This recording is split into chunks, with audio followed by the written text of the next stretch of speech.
নমস্কার, আমি মৃদুলা চ্যাটার্জি। আজ একটু অন্যরকম কবিতা শোনাবো, শুনুন, খুব ভালো লাগবে। সুবোধ সরকারের বেলুড়। আমি একটা কোনায় দাঁড়িয়ে দেখছিলাম দুটি ছেলে গেরুয়া বসন পরে মন্দিরের সিঁড়ি মুছছিল। এত মন দিয়ে আমি কাউকে ধুলো তুলতে দেখিনি। সিঁড়ি নয়, যেন জননীর ত্বক থেকে ধুলো তুলছিল।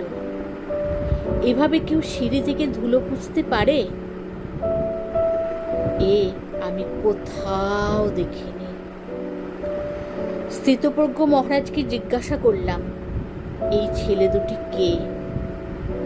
মহারাজ মৃদু হেসে বললেন, একজন নিউক্লিয়ার ফিজিস্ট, একজন IBM-এর 6 লাখ টাকার চাকরি ছেড়ে এখানে এসেছে।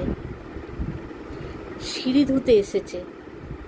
যে সিঁড়ি দিয়ে মানুষ ওপরে ওঠে তা যেন পরিষ্কার হয়। ওপরে ওঠে তা যেন পরিষ্কার হয়।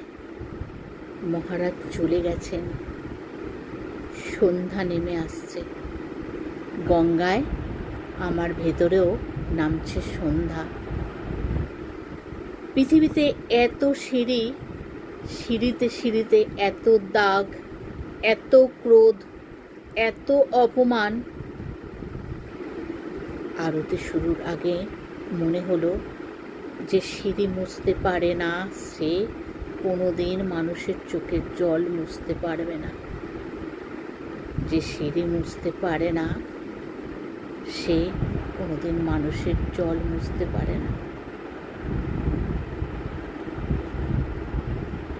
কি হারিয়ে গেছিলেন তো?